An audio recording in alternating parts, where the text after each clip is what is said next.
Leet code problem number 200 number of islands. जो इस question में कंसेप्ट यूज होने वाला है that would be repeated in at least 10 leet code problems. So let look at the problem statement.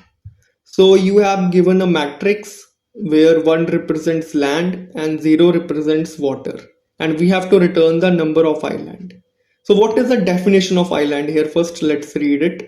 So an island is surrounded by water and is formed by connecting adjacent islands horizontally or vertically. You may assume all four edges of the grid are all surrounded by water. So if we have a matrix like this, so यहाँ पे हमारे पास जितने भी one है that would be a part of island if their adjacent is also one. For example, in this matrix यहाँ पे हमारे पास 3 island है, राइट, एंड जितने भी हमारे पास जीरो हैं that are part of water. तो यहाँ पे हमारे पास पानी आ गया. एंड हमें क्वेश्चन में स्पेसिफिकली मेंशन है कि मैट्रिक्स की जितनी भी एजेस हैं आप उसको भी वाटर कंसिडर कर सकते हो. सो दैट मीन्स मैट्रिक्स ये वाली ये वाली ये वाली ये वाली ये वाली ये सब वाटर से सराउंडेड है. नाउ इनकी आइलैंड की डेफिनेशन क्या है? इनकी आइलैंड की डेफिनेशन है जो पार्ट ऑफ लैंड है उसकी जो वर्टिकली एंड हॉरिजॉन्टली उस वो वाटर से सराउंडेड है. That means vertically and horizontally मतलब जो उसकी अप साइड है that has water which is true. यहाँ पे पानी है. यहाँ पे डाउन साइड में भी पानी है. लेफ्ट साइड राइट साइड यहाँ पे भी पानी है. So it is an island. Similarly for both of the cases. तो इन दिस केस हमारे पास कितने आइलैंड हो जाएंगे?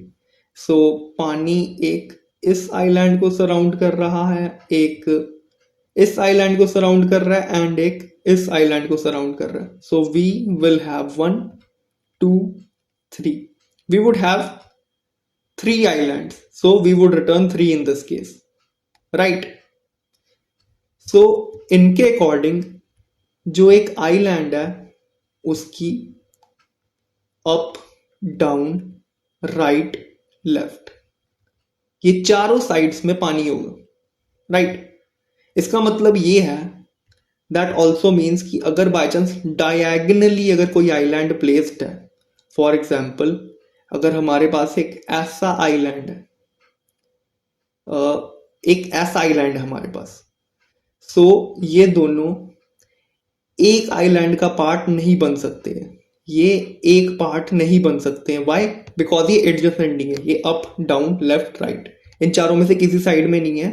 सो यहाँ पे इस केस में हमारे पास 1 एंड 2 हमारे पास 2 आइलैंड रिटर्न होंगे, राइट. तो अगर हम देखें यहाँ पे हमें मैट्रिक्स के अंदर ट्रैवर्स करना है, राइट. हमें मैट्रिक्स के अंदर ट्रैवर्स करना है और हमारे पास 4 डायरेक्शन है ट्रैवर्स करने को, अप डाउन राइट लेफ्ट. तो हम ट्रैवर्स करें तो करें कैसे?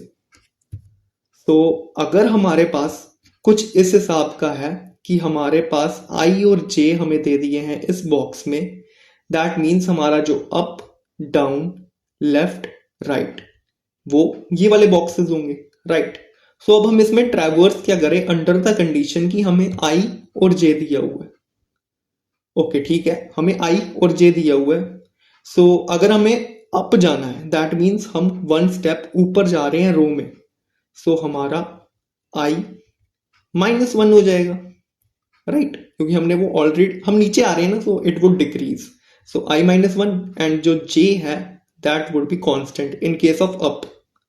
सो डाउन के केस में क्या होगा? डाउन के केस में हमारा जो आई है that would increment by 1 and J would remain constant. For J में क्या हो रहा है? हम 1 स्टेप अहेड जा रहे हैं कॉलम में. सो दैट मीन्स कि हमारा जो आई है row that would be constant but J column would get increment by 1. And similarly left का मतलब है कि जो हमारा रो है that would be constant and जो हमारा कॉलम इंडेक्स है that would decrement by 1. So until now हमने एक फॉर्मूला बना लिया है जिसके थ्रू हम जो चारों साइड्स हैं अप डाउन लेफ्ट राइट उसको हम ट्रैवर्स कर सकते हैं, राइट। अब हम ट्रैवर्स कर सकते हैं, दैट मीन्स अगर हम एक ब्लॉक ऑफ मैट्रिक्स में है तो वहां से हम ऊपर नीचे डाउन लेफ्ट ये चार साइड जा सकते हैं। Well and very good. Now अगर हम मैट्रिक्स को in the form of graph visualise करने की कोशिश करें सो वो किस हिसाब से दिखेगा। सो अगर हमारे पास एक ये वाली नोड है तो वो कौन कौन सी साइड से सराउंडेड होगी, बाय एंड अपर नोड। सो उसका एक नेबर होगा अप, एक नेबर होगा डाउन, एक नेबर होगा left and the final neighbour would be right. So जो हमारी एक ब्लॉक है या फिर एक नोड है वो हमारी चार एडजेसेंट नोड से कनेक्ट होंगी। दैट मीन्स कि उसकी कितनी नेबरिंग नोड्स हैं, चार। सो मैट्रिक्स जो हमारी होगी वो कुछ इस टाइप का ग्राफ फॉर्म करेगी, वो कुछ इस टाइप का ग्राफ फॉर्म करेगी। अब अगर देखिए हमने प्रॉब्लम को number of component in a matrix से number of component in a graph में कन्वर्ट कर दिया एंड सिंस हमने number of component in a matrix को number of component in a graph में कन्वर्ट कर दिया है, नाउ अब हमें कोई एल्गोरिदम लगाना पड़ेगा। एल्गोरिदम मतलब कोई ट्रैवर्स एल्गोरिदम इस ग्राफ में ट्रैवर्स करने के लिए। So it could either be BFS or it could be DFS, depth first search, or it could be DSU, disjoint set unit। But इस कोड में हम DFS BFS में से कोई यूज कर लेंगे, कोई प्रॉब्लम नहीं है। सो अगर हमें ग्राफ में कंपोनेंट निकालने हो तो हम कैसे निकालते हैं, अगर हमें ग्राफ में कंपोनेंट निकालने हो हम कैसे निकालते हैं। फॉर एग्जाम्पल अगर हमारे पास ये दे दिया हमें सोर्स नोड, राइट। सो यहां से हम उसकी नेबरिंग नोड को ट्रैवर्स करते हैं। तो यहाँ पे दो नेबरिंग नोड है, ये वाली एंड ये वाली। नाउ सिंस ये हमें वन दिया हुआ है दैट मीन्स कि ये लैंड है, so that means we have to go there. So यहाँ पे हम वन में चले जाएंगे एंड टू में चले जाएंगे।